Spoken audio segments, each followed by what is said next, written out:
So let's start.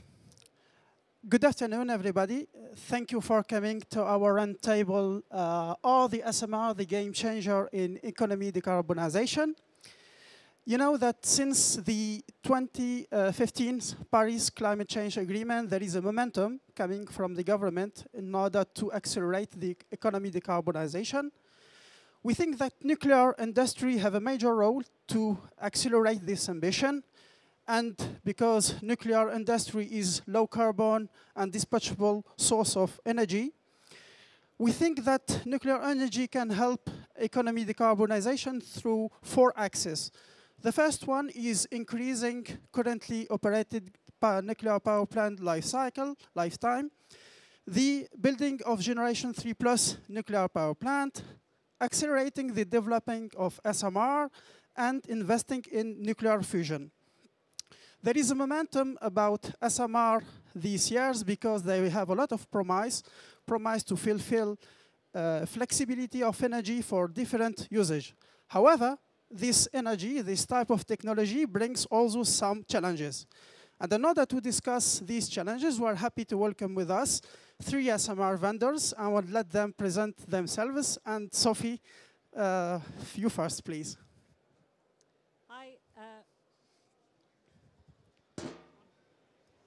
There's a good start. Hopefully everyone can hear me. My name's Sophie McFarlane-Smith. I'm Head of Customer Engagement at Rolls-Royce SMR. We are a relatively new company, several years old now. With the Rolls-Royce SMR technology, we are bringing a new nuclear plant, a whole power station to the market, incorporating traditional pressurized water reactor and also incorporating the 60+ years of experience that Rolls-Royce has in submarine reactor design and manufacture, and also the 100+ years of experience we have in manufacturing. So our aim is to bring a commercially affordable and solution for low carbon power and deliver that at scale around the world. Thank you. Thank you very much, Sophie. Edward from Blue Capsule. Hi, I'm very pleased to be here. So Blue Capsule is unlike Rolls-Royce, is a new player in the world of SMRs.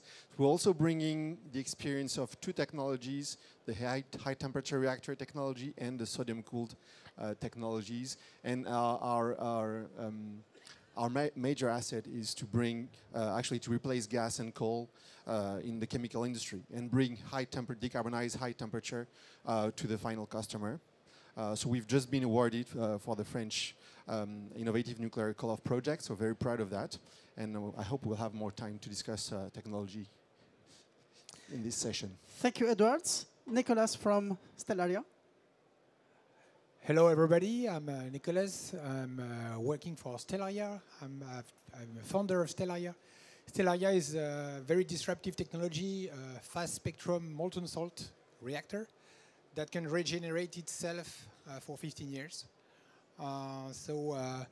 Stellaria is very fast, ultra-fast dispatchable power. We believe that for industry, we have to change the game because industrial will need to have more sustainability and more flexibility on the power. Thank you. I have with me my colleague Paul Schumacher. If you want to introduce yourself, Paul. Yes, good afternoon. Paul Schumacher. I'm the Director of Nuclear Transformation for CapGemini in North America. So I'm working closely with some of the North American SMR vendors as well as the end users as they start their journey for transformation of their fleets to SMR technologies. Okay, thank you. So let's start with the first question of this roundtable, and it will be for you first, Sophie. In your opinion, how will SMR technology succeed to establish itself in the decarbonization market? Okay, so we have lots of conversations with companies that are looking to decarbonize, with industrial companies. What they are interested in is they don't really care what technology they've got. It needs to be low carbon. It needs to be available when they need it to be available and when we say it's going to be available, and they need it to be affordable. And those 3 things the nuclear industry has to crack. So nuclear is a great source of low carbon heat and low carbon electricity. There's almost no better source in the world. And actually, but what we need to do is make sure that it can be delivered on time and it's affordable to the industrial markets. So as long as we can crack those two issues, and we believe that we have a solution that can do that by taking traditional power that we know works, has been safely in operation around the world for 60 years, and we want to make sure it can be delivered on time and on budget in a way that can be scaled. So by modularizing, you can use standard industry manufacturing processes that are used in other sectors around the world, bring those to the nuclear industry, and actually do what we say we're going to do and dispatch it. As soon as we can do that, the opportunities are endless. So I am constantly amazed at the number of companies that come to me that we haven't considered over and above hydrogen, over and above synthetic aviation fuel. And you will have seen today in the press the world's first transatlantic flight on synthetic aviation fuel is taking place with Virgin Atlantic and a Rolls-Royce Trent engine. So we're proving that those technologies can be used, but they need to produce synthetic aviation fuel. You need huge amounts of electricity to do that. You need huge amounts of electricity for the hydrogen economy that's coming. Where is it all coming from? It needs to come from a low-carbon power source, but we need to prove that we can do that affordably and when we say we're going to do. Thank you, Sophie. Indeed, the economics of SMR is very critical to be credible on the market, and it's something very critical. Edward, how you see this topic from the side of Blue Capsule? Well, I totally agree with the two challenges, on time and on budget. That's clear. It's a major challenge. What we think we need to bring differently than in the past, these small reactors will be located in places where we've never thought there would be any nuclear reactor at some point. So a resilience of systems, protection, is one key to acceptance of these small systems. So in Blue Capsule, that's really our edge. We bring a system that is so resilient that you can actually use in deserts, in places where there is no heat sink, basically. So I think one of the way to change also the use of nuclear is to change the system so that we can install it anywhere and provide power and heat, which is used in a chemical industry, for example. Yes, I think by reaching higher temperature, you'll also be able to decarbon some area of the industry that needs this high temperature. And Nicolas, from your side. Yes, I totally agree with what you've just said. I think in addition, it's very important for an industry to have new features. It's not enough to have just an SMR if you want to put an SMR on an industrial installation, because industrial have their own needs on safety, on security. So behind safety, you also need to have also sustainability. At Stellaria, we can renew the fuels while we are operating, and it provides a huge amount of autonomy for industries. So you can run for 15 years, 110 megawatts, without having to refuel. So we think it's a game changer for industry, because they need to have a stable price, a stable cost of the energy. And that's what we can guarantee thanks to the fast neutronic technology we provide. Yeah, indeed, by having a design that rethinks the way we use the uranium by reprocessing it, something very important and can be a game changer in nuclear. Now let's go to the second question. It's a more detailed one. Again, I will start with you, Sophie. So what are the key business, technical, operational challenges SMR must overcome to be a viable part of the energy mix? So I think it slightly depends on what type of SMR you're talking about, and there's so many different types in the market that I won't cover all of them. I can only talk about our type of SMR, which is traditional pressurized water reactor technology with traditional fuel. So the scale, the challenge we actually see is scaling. So we think we've got relatively low licensing risk. We've got a standard model. We know we're using manufacturing techniques that are already used elsewhere. The question is meeting the demand. And how do we meet the demand in a way that is viable and sustainable? So our big issue at the moment is actually how do we scale up the supply chain to meet the demand that we see coming from the market? How do we do that in a sustainable way? How do we create new factories, new facilities that will be there for decades, that can then feed that market going forward and the aftermarket. So the challenge really for us is how do we scale the supply chain, but then also how do we scale the operator capability? So all of these new power stations are going to need operators. Where are those operators coming from? We have time to meet that challenge, but we do need to address that challenge and understand how do we build the capacity to actually meet the demand.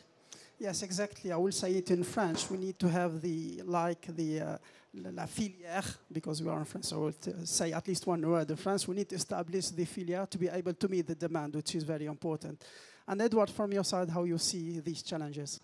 Yes, again, supply chain and operator that we need. It's new, and in our case at Blue Capsule, the way we are developing is really taking an edge of what is a small reactor. So we aim at building learning. So like at the early stage of nuclear industry, where people were continuously building, so that the supply chain is actually educated to your system, and you can take benefit from the size of the reactor, so you can actually almost build the exact same reactor without nuclear and say, okay, where I come from, for example, in south of France, we have experimental reactors. It takes so long to build, and most of the time the nuclear part is not the critical part. It's everything around. So what the great advantage of SMR is that you can build almost the real size before actually building the real reactor. So we are at Blue Capsule taking benefit from this size aspect of SMRs. Yeah, thank you, Edouard. As I understood, you are establishing a special way of designing by putting the equilibrium between heavy system engineering processes and test and learn. This is very clever, and the way you are making this equilibrium moving during the development phase is something very important. And Nicolas, from your side? Yes, I totally agree that the test and learn is the best way. We have to go iterative if we want to succeed. And speed is very important, particularly on startups. So what we want to do is make sure that we can simplify the regulations as much as we can, so we can get the authorization to do critical experiments faster, so we can go on the market faster. And I totally agree with you that then there will be a second step, which is industrialization, which is a very big challenge because none of the SMRs have done it yet. We have to make sure that there will be big industrial facilities that will be with the right volume to sell in repetitive way in series the reactors. Paul, if you want to add something on this topic?